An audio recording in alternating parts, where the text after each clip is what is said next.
Hey, friends, welcome back to the Do Cool Shit podcast. And guess who's back? Back again. Marcia, I finally convinced her through many people reaching out. So thank you if you were one of those people to be like, yes, you guys need to do more regular episodes. It's really nice to hear. Thank you. What Yeah, you're finally on board, huh? do you mean? I've been on board. What do you You're, mean? you're a little hesitant at first. I'm like, oh, I don't know if people want it. Well, you told me that the last uh, one we did, which was the second one we did, that a lot of people or several people reached out to you and said they got little nuggets of things, and that made me feel good, and that made me feel like someone is receiving something they need. Yeah, that's why we do this. And it That's is why nice we do to it, hear. It right? is nice to hear. So we'll keep doing this if you guys keep wanting it. Let us know. We like feedback.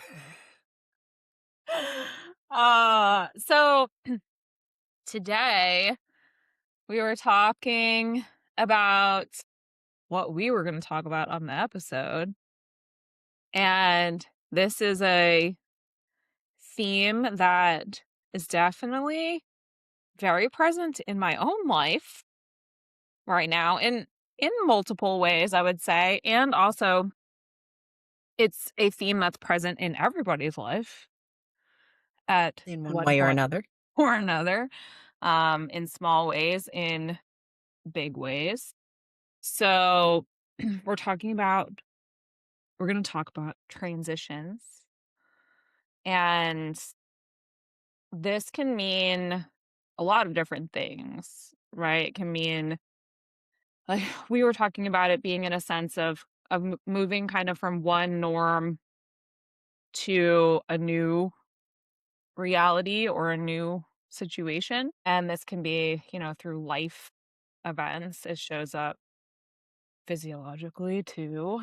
And the challenges that can come with that. So we're going to talk through all of us different various things. We'll just have conversation and discussion. And if there's anything that pops up for you that was especially helpful, then use it and do cool shit with it. So, The last time we talked, and maybe both times we've talked, we always bring in adaptability and resilience. And I feel like this is yet another domain where part of going through transitions is how adaptable you feel, how adaptable you want to be versus the reality of how you feel versus, you know, what it actually looks like on the outside, what it feels like on the inside, all of those things. So I feel like adaptability is surfacing one more time. Um, but the reason that I thought about this topic in the first place is, your pregnancy and going from many years of being child free to being on the precipice of having a baby and having a child and how that is. I mean, you didn't just get married last year and all of a sudden, you're pregnant. This is a big change for you uh-huh. and in your relationship. And so that's what the start of my thought was. But then this afternoon, as I was thinking a little bit more about it, I was thinking about how I've lived in this house, the one that you moved into when you were 9, but I've lived in this house for 30 years. And I started to count the number of houses you've lived in the last 30 years, starting with your freshman dormitory. And I came up with 7 to my 1. That's a lot of transitioning. And that made me think about, and I would really love to hear you talk about this piece too. As a military spouse, Uh-huh. how long have you lived in O'Fallon? Coming on 5 years? 5 years. Yep. 5 years, okay. But before that, you lived here, you lived there, you moved, you know, to Europe, you came back, you didn't quite know where you were gonna be, and, like, all of those unsettling and ungrounded, kind of waiting for information and waiting for landing. And, like I think you told me once you were all packed up and ready to go to one place and then they sent you to another place and you said you never know exactly where you're going to be till you're there. And so I think that you have lived many years, 13, 14 years of having to be ready to make a transition. Um, and I would love to hear you talk about how you have navigated that. And of course, the new thing with the baby and everything is we could talk about that later. But you have a history of having to make transitions. That's so true, and it's a really interesting thought because it is something that I would say I've gotten pretty good at, especially when we talk about being attached to the military. The more you do things, like, the easier it gets when it comes to certain transitions, and I don't even think that I give myself credit when I think back to, like, 14 years ago, let's just say, like, these big transitions that happened in my life. This just occurred to me speaking about this was like, I don't think I've given myself credit for how I navigated or handled those big transitions because compared to, like, more recent times, I don't think I did a quote unquote "good job." In It what way? How so? well, it was harder for me, like, it was newer for me. I was younger, I had less life experiences, I had less tools and skills. I don't think I was as great at regulation or understanding what I was feeling or thinking or anything. And and also, like, that's part of life. So I think this is actually that was I was like, "Oh, wow, you know what? I need to give myself credit for those times because those times built me up." They had to be part of the process. So thanks for that. And yeah, you were less aware maybe and less tuned in to that you were even dysregulated, or you knew what it felt like, but you really couldn't comprehend it in the way you now can. Mhm. And it was then that was a new norm. Now it's an old norm, right? Yeah, in those certain ways. Yeah. Like, I had a conversation with Josh recently because another big transition that's upcoming in our lives is he's gonna be retiring next year, and that's, like, actually a really scary transition in kind of because we've got so accustomed to change every few years that it's like, "Oh, wow, now we can decide what we're gonna do?" But I the conversation was like, "If you wanna move, like, if you wanna stay in and that means moving, then, like, okay."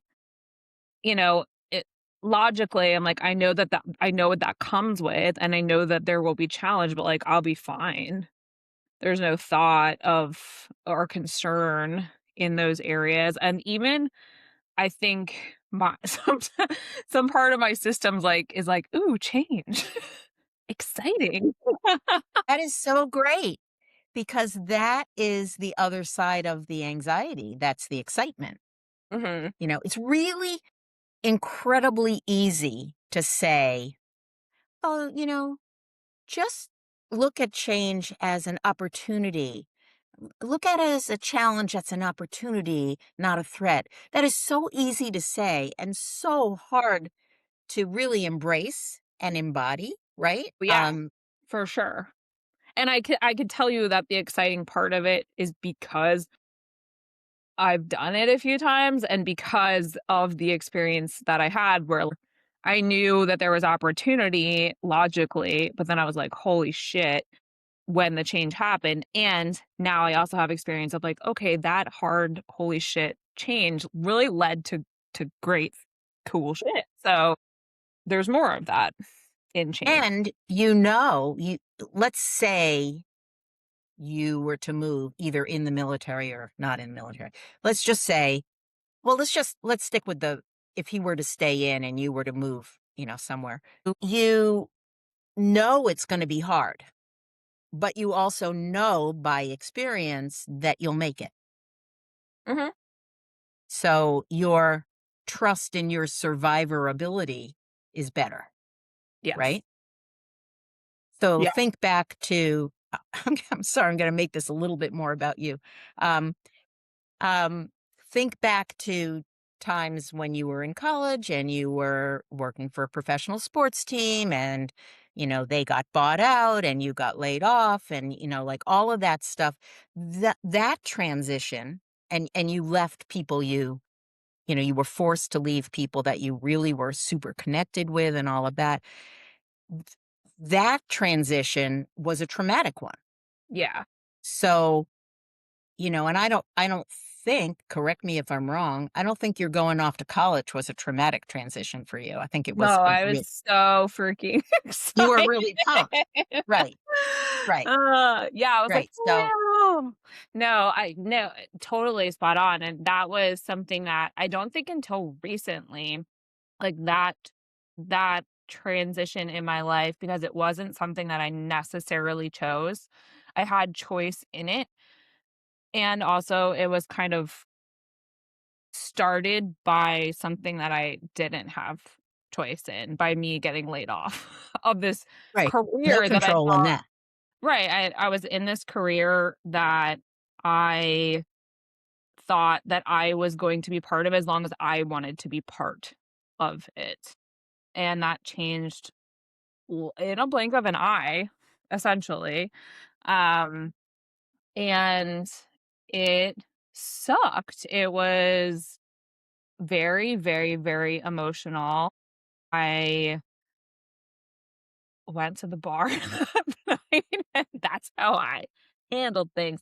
Um, but yeah, it was really traumatic, and there was a lot of choice that I made from that point on where I think I was just kind of like figuring shit out as I went, and I don't I didn't really have a long-term plan. It was like, okay, well, eventually, when I was like, this is real, what's my next step? Well, I mean, I hadn't finished my degree. So, like, I'm going to go back to school full time and finish my degree. Okay.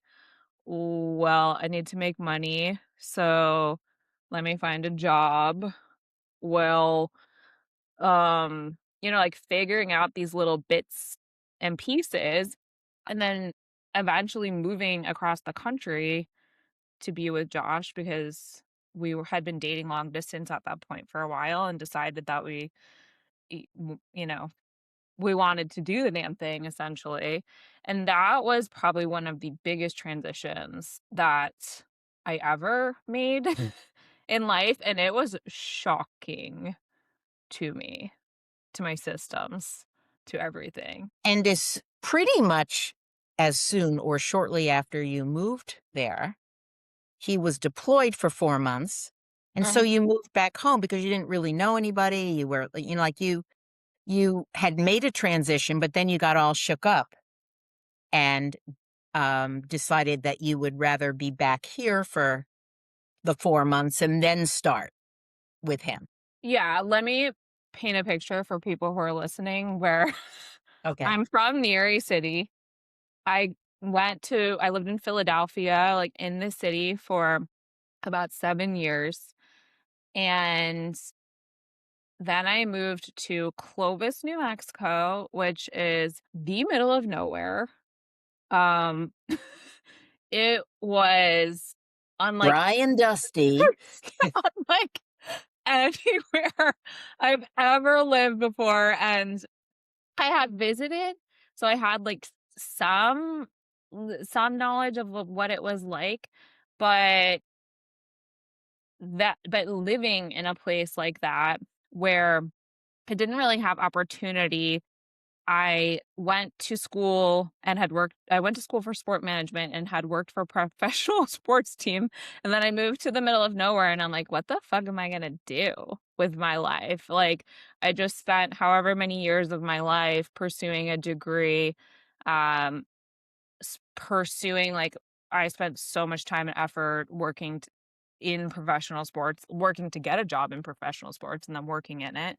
And I'm like, what am I going to do? And I had an opportunity for a job from a friend and I got there and it was not what I expected it to be. And after just moving there, like, didn't really know anybody. I didn't know where to meet anybody because there was nothing there. Like, the biggest restaurant in town was, like, an Applebee's and a Chili's, and Not just weird the biggest restaurant, the the the the biggest place where there was any activity. the most hoppin' bar in town was at Applebee's.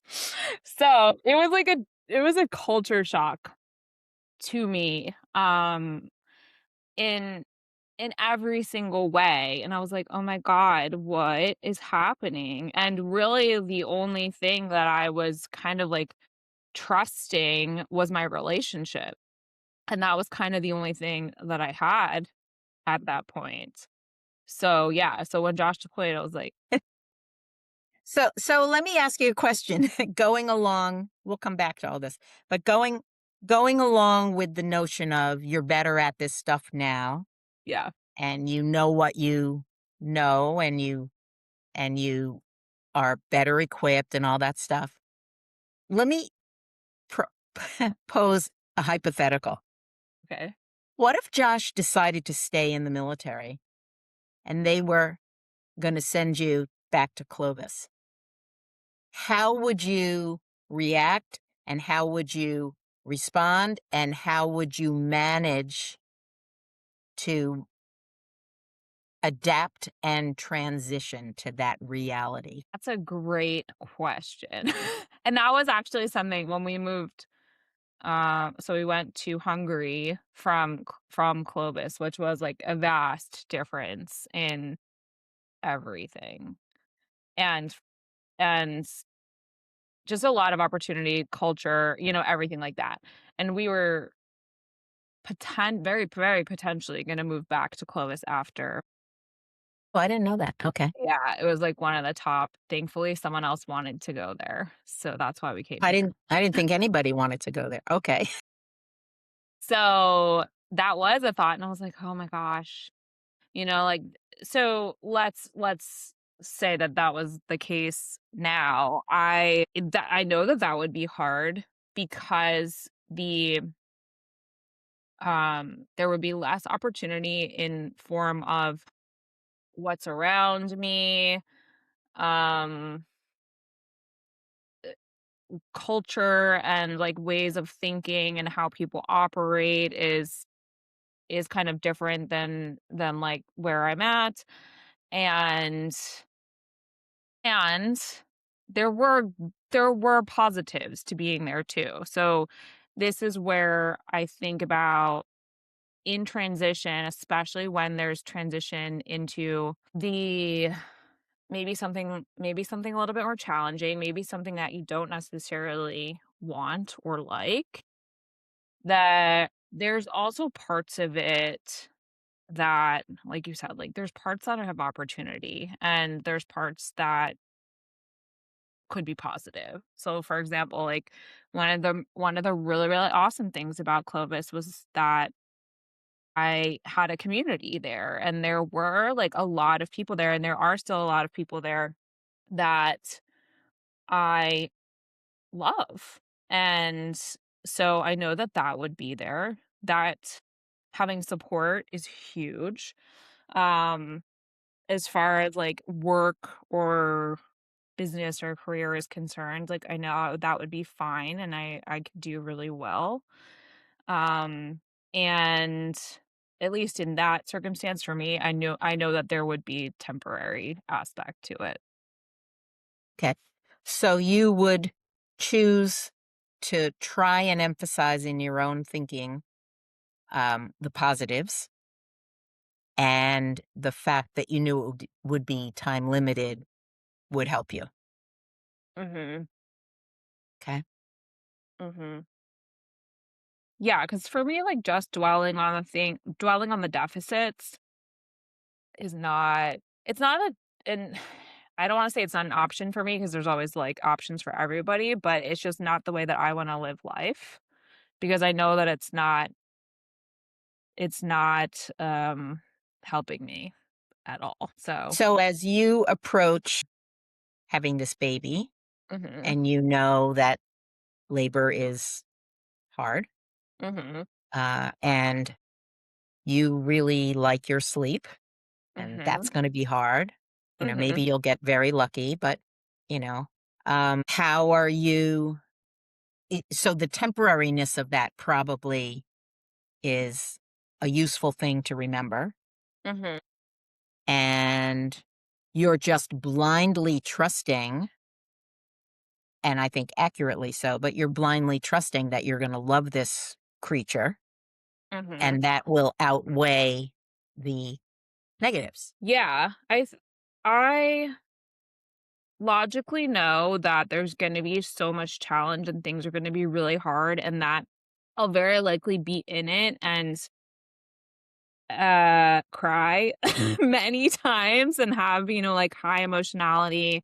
I'm going to have some peaks of stress, like, I logically know all of those things, and I also have just a lot of trust in my capability to, like you mentioned, resilience and adaptability in the beginning, like, those are things that I have a lot of trust and confidence in myself. So I continue to think like, yes, all of that shit is gonna be wild and crazy, and also I'm gonna be okay. So it's a message like to my nervous system directly. Um, whenever I think about those things.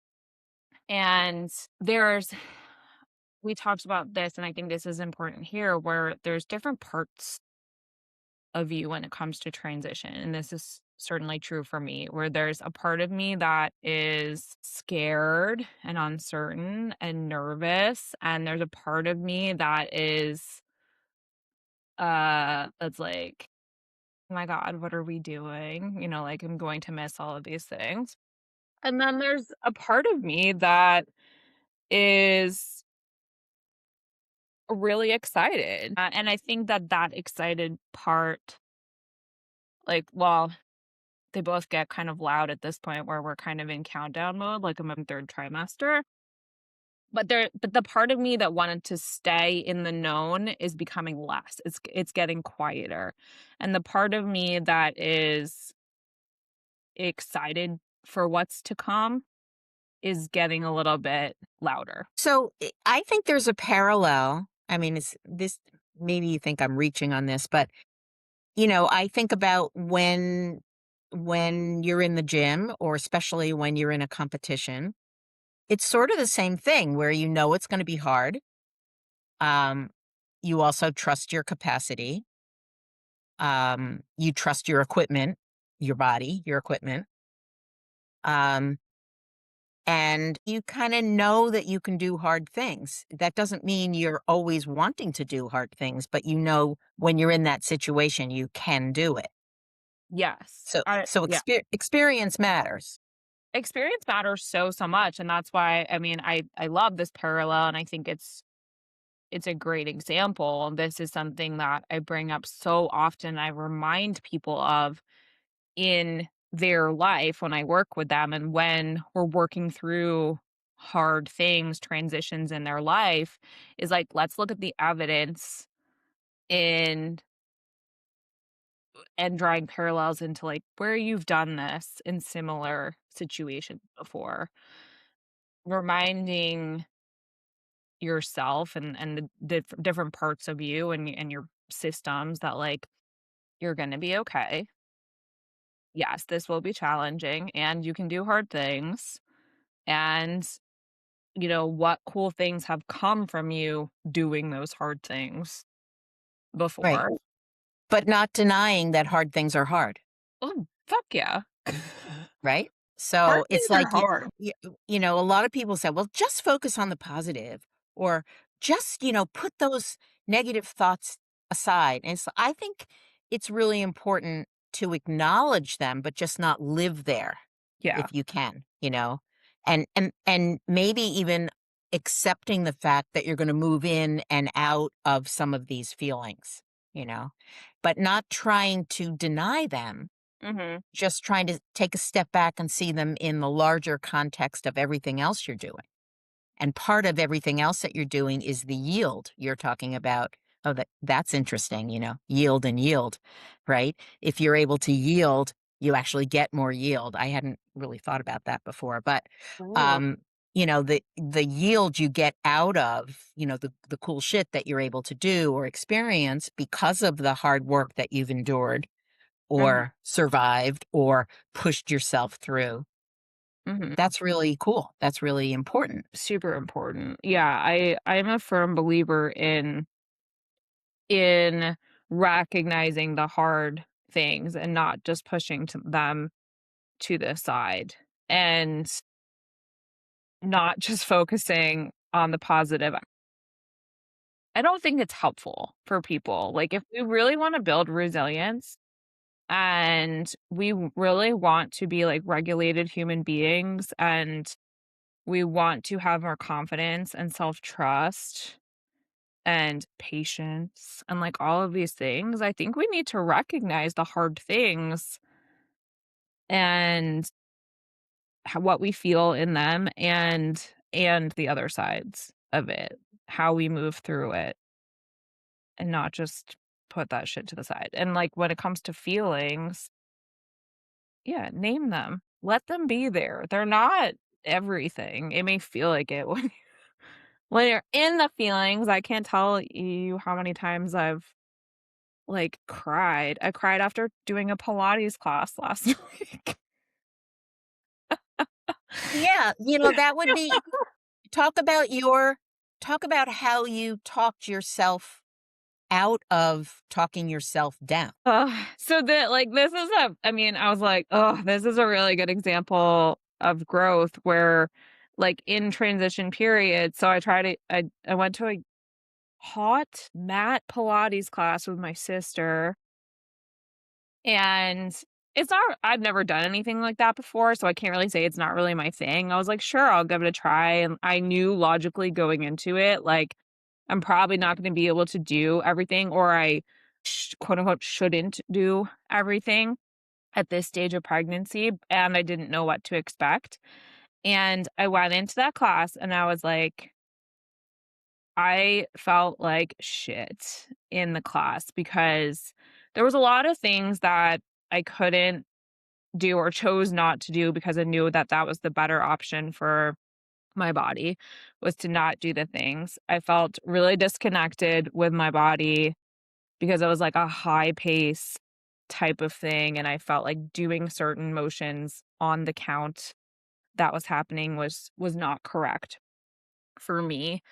And I'm talking myself through this in my head, and I'm like, "Okay, Meryl, it's fine. This is challenging." I mean, that class would have been hard if I wasn't pregnant, to be honest. And then, like, the hard thing for me in there was pulling back, purposefully pulling back in it. It wasn't necessarily that, like, I couldn't do it. It was being really conscious and pulling back.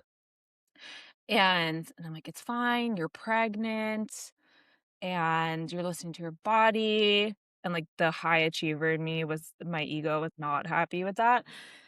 And then I, like, turned to the other side, and there's another girl in there who's super pregnant too. I was like, "What the fuck?" Like, she's doing all of the things. She's doing all of the things, and so then, I had that little voice that was like, "Oh, really? You can't do the things and blah, blah, blah. You're being a wimp," all of this stuff, and then I had to talk myself through that and tell myself, like, "She's not me. She's probably been doing this before. You don't even know if she's, like, well connected with her body or what her goals are or anything like that." So, just tuning back into myself and allowing myself to, like, go through the paces. There was a point when the instructor, like, there's a screen of everybody's names, and she's like, "Great job, Meryl." And I was just, like, sitting there, and I was like, "Don't fucking tell me I'm doing a great job," in my head. I'm not doing anything. Um, so and I left the class and I, got in the car with my sister and I just cried and I told her, I was like, "I don't want you to feel bad about bringing me to this, like, this is not something to feel bad about. It's just, like, I'm feeling a lot of things right now." And that was really hard for me mentally and emotionally to work through because I wanted to push myself and I wanted to be able to do the things Right. well, and probably a part of me wanted to, like, walk in on my first class ever and, like, crush it, you know? So, I had to work through a lot of mental and emotional aspect in it, and it felt really freaking hard for that, Yeah, hour. I was just gonna say, for you in that situation, doing the hard thing was not doing the hard thing, you know? Right, right. Right.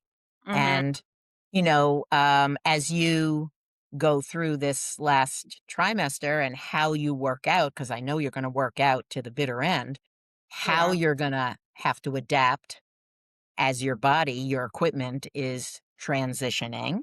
Mhm. This is gonna be, a pretty interesting thing. I would recommend that you journal a little bit. Oh, yeah. I I've done some journaling for sure. But more, I mean, that's been a big transition for me is my training has been a massive transition for me in this pregnancy, and it's gotten easier and easier for me mentally and emotionally to pull back, to adapt, to adjust, to, figure out on that day what my best is on that day and not compare it to my best to the best to the best. Right. Uh, And and and that it sounds like what you're saying is at times it feels this way, but most of the time now, it doesn't feel like you're in a deficit, even though you're doing less or fewer or different things, mhm, that you have turned the corner on accepting where your body is and what you're, able to do and willing to do and mhm, choosing to do. And that's getting less difficult for you.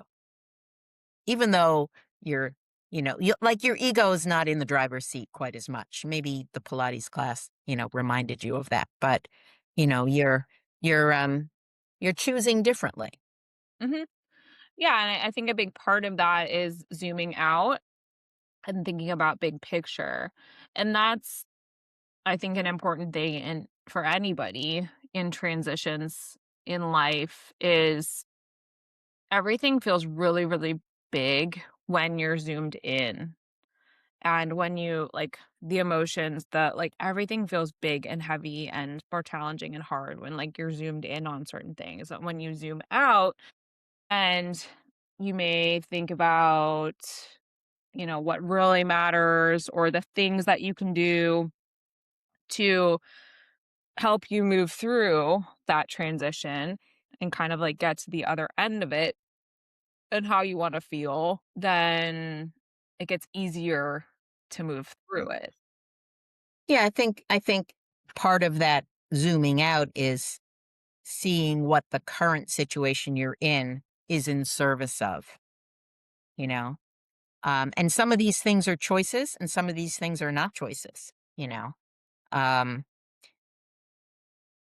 as someone who went through chemotherapy for many months, um, the fact that I had young children was my reason why. Uh, the irony, and if anybody is going through cancer or some other acute or chronic condition, this will speak to you. You don't always feel not well from the condition that you're in, but sometimes the treatment that you're in, I mean, sometimes you do, but sometimes the treatment is worse than the condition. But if you didn't do the treatment, the condition would get worse, So for me, withstanding the horribleness of chemotherapy was my young children, and wanting to be around, you know? So I think people going through, I mean, let's talk about like what are some of the kinds of transitions that people go through? You know, they go through their kids leaving for college. I remember, you know, I always knew you were going to go away to college, but like when it hit me that you were never going to really live at my house again, it was like, oh, I wasn't prepared for that, you know. So like, sort of, you know, that's a big one. Your kids going off to school, obviously illness, either for you or anyone in your family, Mhm. breakups, new relationships, marriages, job changes. You know, even if you choose to leave your job and go to something else, it's still a huge change from old norm to anticipated new norm. So there's like spectrum of things, and some of them are good, and some of them are not things you would choose. Yeah. But I think preparing and not necessarily over preparing for that transition is really important. You know, because if you're over preparing, then you're out of now, you know, Mm, and that's a tricky thing. And this is where I think people who are really pretty isolated in their life suffer much, much more with this stuff, you know. So if you have a partner, if you have a friend, if you have a therapist, if you have a coach, if you have, you know, some people, religion is their thing.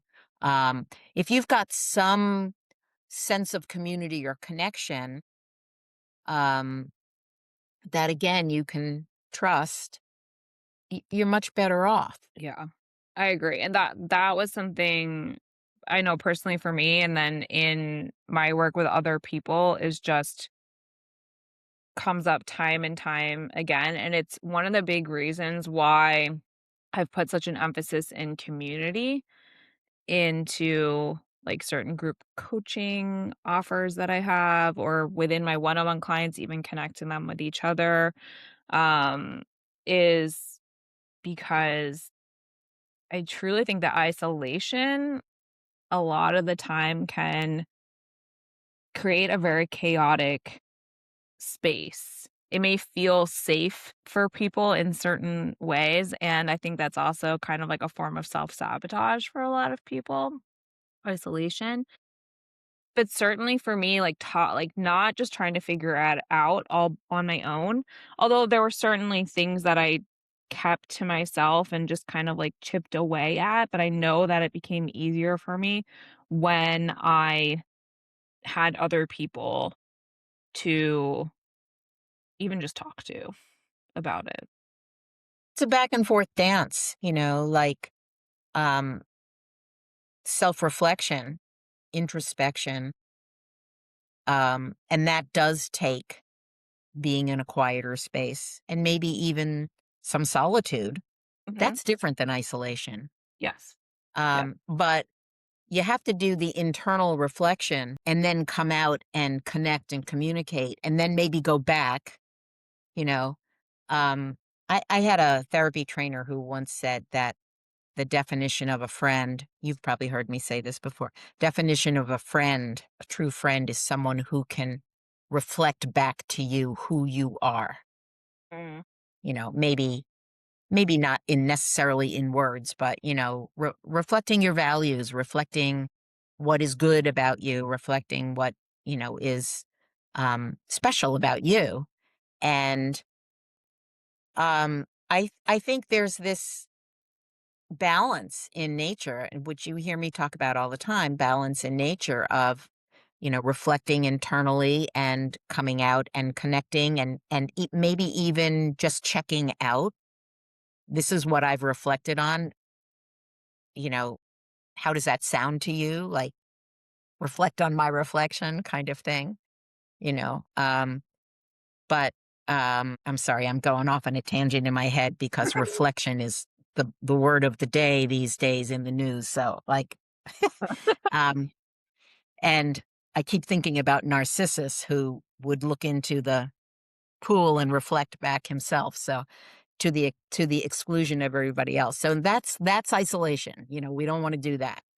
Um, so okay, I have another question for you. Okay. So your husband's about to retire. He hasn't for 20 something years, he hasn't had to decide what he has to put on in the morning. So let alone what he's going to do next or whatever. But Yeah. you know, he's choosing to leave, unlike your situation in with the professional sports team and all that. But he's on the precipice of a huge life change just professionally. Mhm. And how are you supporting him? I I know am you want him to know what he's going to do next, and I know he's not quite there yet, right? which is So, fine. I'm like, "Okay, that's fine, that's fine." Uh, and I think on my end, I am kind of bracing myself a little bit for him to have this period of time where it's like a holy shit period of time because there's inevitably this loss of identity that comes with a transition like that. And at least in my experience, and we handle things differently, but at least in my experience and the work that I've done with people, like that comes with a lot of stuff. So I think I'm kind of bracing myself for that, and also attempting to have like little conversations and ask some questions without pressure for him, and also knowing or creating a trusting and safe space that he can talk to me if he's feeling certain things and wants to talk about it. Um, that's like such a hard question. this is how I picture Josh in I picture him like going, I'm going to go in the garage and build something, and that's how he'll manage. Like, I don't know what I'm doing. I'm just going to go do something, Yeah. make something. Yeah. Yeah, yeah, yeah. Yeah. Yeah. So there's that whole thing about beginning, middle, end, starting something and bringing it to fruition. And he's actually on the precipice of doing that at the same time as the two of you are on the precipice of a beginning. It's really probably weird for him. I haven't thought about this before, but he's ending one thing and starting another thing, and they're both massive. They're both Mhm, huge. mhm. Yeah. So, I don't know, we'll bring him on and you can interview him. Be And nice to see him, right? see what comes out. Yeah, it's I mean, well, we could totally do a check-in a check-in episode in 6 months. Um, but yeah, the I wanna go back and listen, we can talk about me. I'm sure that some people are really excited to hear me be interviewed on this. But I do wanna talk about ho transitions that, like, other people are going through and how they can help themselves a little bit more specifically in navigating through the hard. Again, whether it's chosen or not, there's challenge in there. There's, when it's chosen, there's usually exciting things to look forward to, and also there's a lot of transition that there are quite a few that you mentioned. There's quite a few more that, like, it can seem like there's just, like, shit on the other side of it. Mhm. So, what are your thoughts in that? Like, I'm thinking about people who are experiencing, like, a loved one being really sick or dying or having someone pass in their life and that being like, going through a transition like that. Well, I think, particularly what you're talking about right now, grieving looks different for different people. Um, Clearly, very different for different people, and understanding that feelings of grief or feelings of loss or feeling lost, these feelings come in and out like waves, Mhm, and the challenge, but the really important part is to let that happen. Mm. And that's really hard to do when you're feeling isolated, like I said before. It's really hard to do if you don't trust that you're going to come out of it. It might feel like you're not going to come out of it, but feelings aren't facts. Feelings are just feelings. And I think reminding yourself, and again, obviously, in a grief process, but even in a grief process of losing a job or a grief process of a good thing, like moving from one house to another. I mean, there's some grief in that too. Mhm. Um, and I think just allowing yourself to feel those feelings and to not let the thought that I'm not going to survive this take root. Like challenge that thought. If you say, I don't think I'm going to survive this. I don't think I'm going to make this. Um, you acknowledge that that's a feeling. It's not a fact. It's a feeling. And you think about what do I need right now? Do I need people to leave me alone? Do I need people to, talk to? Do I, and that's why I think having a therapist in these sorts of very dramatic and critical times in our lives helps, you know. I have clients that I haven't seen in years and years, and then they call me up and they need a tune up, they call it, because something has happened. Mhm. And I will never turn them away. I mean, even when I do retire, I doubt I will turn them away because we have a relationship and the connection with me can help them. And I mean, that's what humans are built for, to connect. And so in terms of these variety of transitions, the good, the bad, the ugly, is um be kind to yourself and be especially patient with yourself.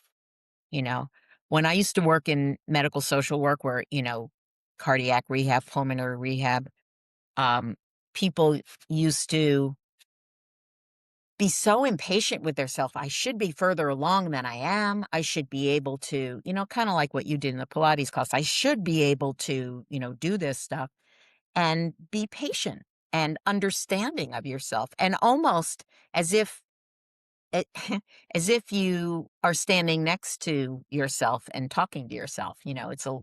It's um guiding yourself. And the more you do that and the more you've internalized people who've helped you with that, be that a friend or a clergy or a therapist or a coach, or a partner, the more you can build upon that, and you can remember those times and you can remember, I've been through really hard things before. This feels like the hardest. I don't feel like I've ever experienced this before, but I need to be patient with myself and kind to myself, um, in order to keep my head above water. The other image that I often use, I often think about and talk to people about is, especially with depression or isolation, is if you feel like you're in a valley and you're surrounded by mountains, you have to believe that if you could get to the top of the mountain, there's something to see on the other side. You have to believe there's a vista. You have to Right. believe there's more than the valley. Right. And if you can't feel it in the moment, you have to correct that thought and you say, right now, it doesn't feel like it's possible that there's a vista. And right now, it doesn't feel like I'll ever be able to climb the mountain, you know? And sometimes you need assistance with that. In deep depression, sometimes you need therapy, medication, whatever. I mean, these are all resources. I think it's really important to review what your resources are. And sometimes you can't think of them all yourself. And that's where a coach, therapist, some other um, can hold up more available resources to you than you could think of. Right. Yeah. There is you said loss, like, there's loss in any transition. There's an aspect of loss, and I think there's an aspect of feeling lost, like you said there. So, I'm curious because this is something where I talk to people often when they're in it and when they're in transition and they feel those ways of making sure that they're doing things that, like, kinda make them feel like themselves or are, like, supportive in helping them feel like themselves or, uh, supportive for themselves in general that they know. Because, so much of this goes back into, like, your body and your systems and behaviors are a massive part of this where, what you're thinking and feeling drives behaviors. And if you're feeling like I'm lost, and I mean, this is so often when people will like turn towards food or skip the gym or not do the things that they know are supportive for them. So, what are your thoughts there? Yes. Absolutely, all the things you're saying. Um, I had a thought and it went out of my head. Um, I think there's loss in transition and there's fear.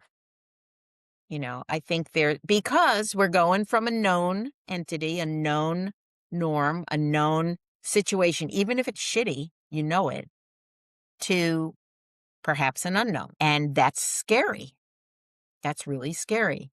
And I think all the things, going to the food, going to alcohol, going to substances, etc., not going to the gym, those are all quick fixes to not feel what you're feeling in the moment. We've talked about this in the past. And and tolerating the intolerable. And I think whatever you can do to help buoy up your ability to tolerate, and a lot of that is doing stuff you don't necessarily feel like doing, like going to the gym or making a good meal or, you know, not smoking that cigarette or whatever. Um, that's hard, but the more you have the message drummed into your brain, whether you've done it yourself or someone has helped you find that message of what's the path to choose that is going to help me the most, the more it's drummed into your brain, the easier it is to make that choice. And if you don't make that choice, don't beat yourself up. I know you talk about this. Don't beat yourself up and go, well, just, screw it. I already screwed up. I'm going to just keep doing that, like, correct the course, get back on the track. Yeah. I that's such an important piece. And it's hard. Like reactively, a lot of people are gonna go to beating themselves up. And it's like, don't stay Hmm. there. Don't Don't stay stay there. Right. there. Right. Right. And, I think sometimes, again, writing stuff down is really helpful. Like I'm feeling really shitty. I don't feel like going to the gym. I don't feel like making a good dinner. I don't, da, da, da, da. Um, i- Writing it down and then taking a step back, getting that perspective and saying, okay, right now, the hard thing for me would be to go to the gym, but I know it's going to serve me better, you Mhm. know? And if you don't, okay, forgive yourself and be kind to yourself and say, okay, but I am going to get back on the track. I am going to get back in the groove that I know is going to be helpful to me. And again, this is where therapy, coaching, and all of that is particularly helpful, to keep people um, more accountable. And the more you are involved with someone who's helping you develop those skills, the more accountable you can become for yourself, right? I mean, you must have experiences where people start out not even knowing how to be accountable to themselves, and then, a while later, they're like doing all the things that you've coached them to do. But yeah, it's so cool. It's so that's like why I do what I do is because I want people to be able to do that.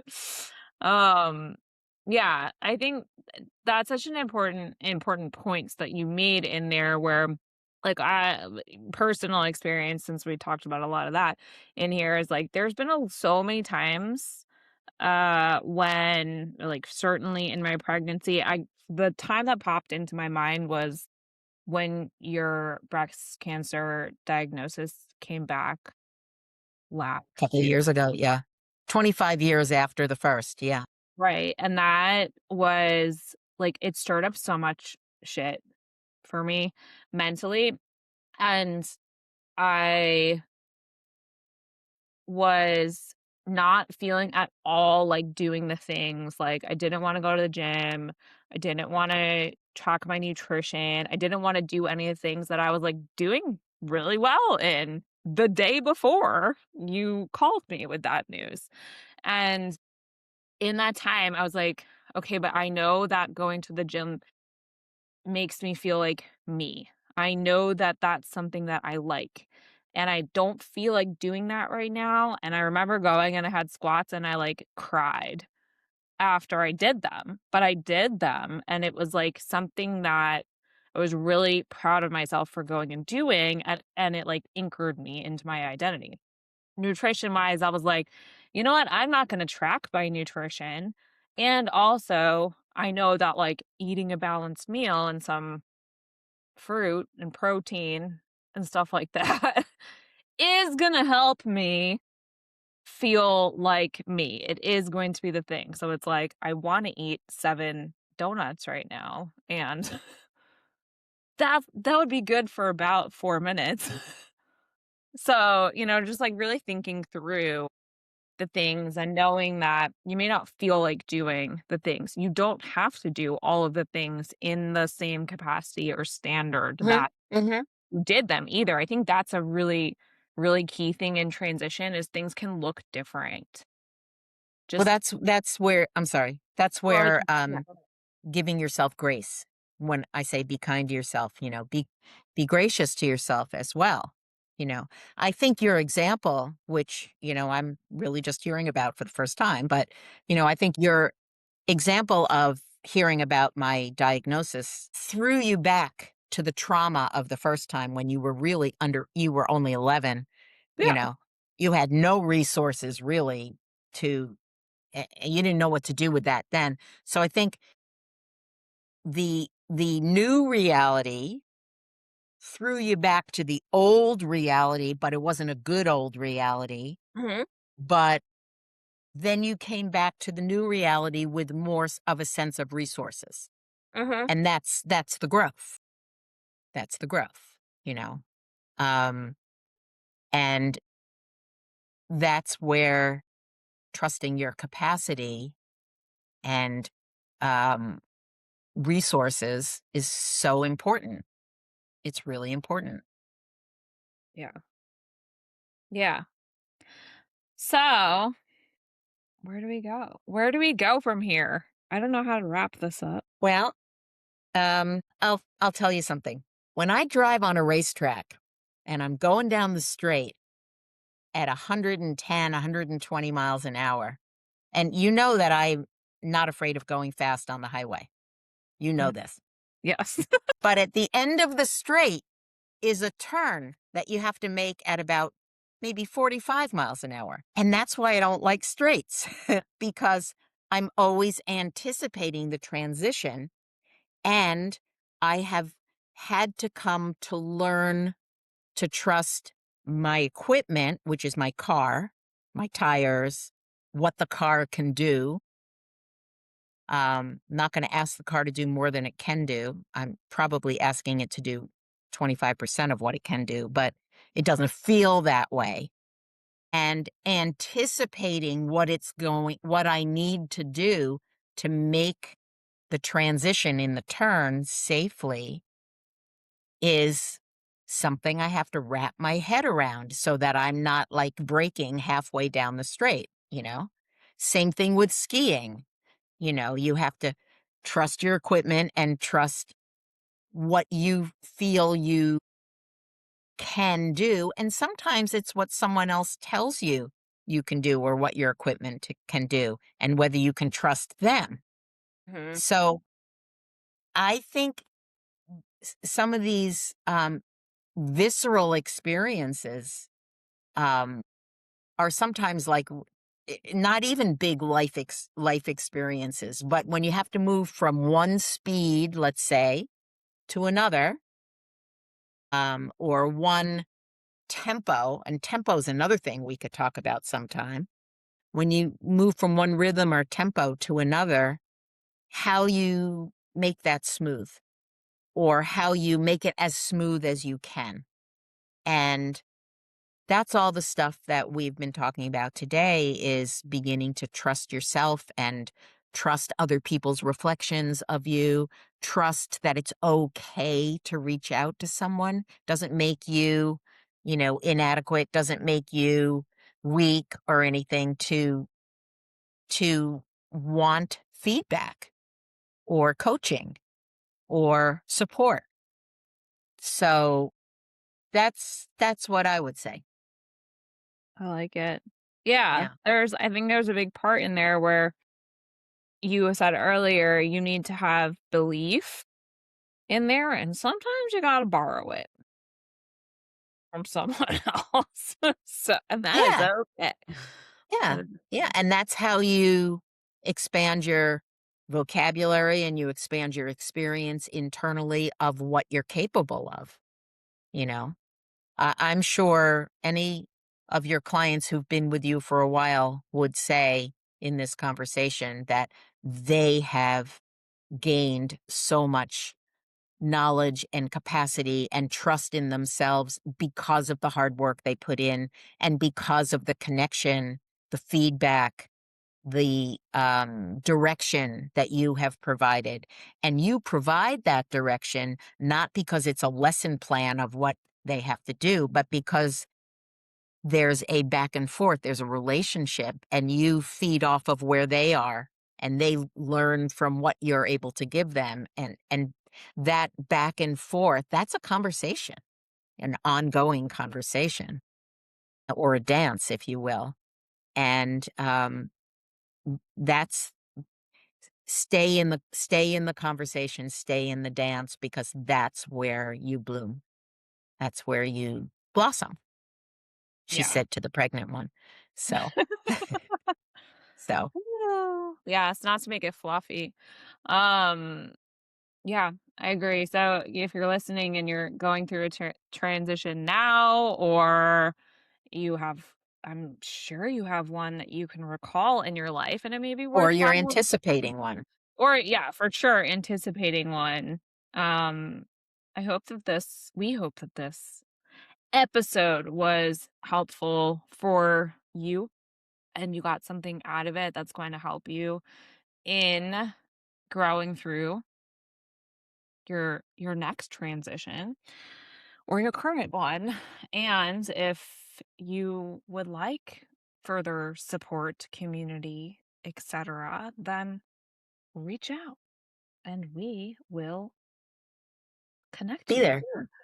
We will be there. We will be And there. The Binder be there. yeah. Yeah. And if anybody has questions at all, if it's personal and you want some answers, cool. If it's not, also cool.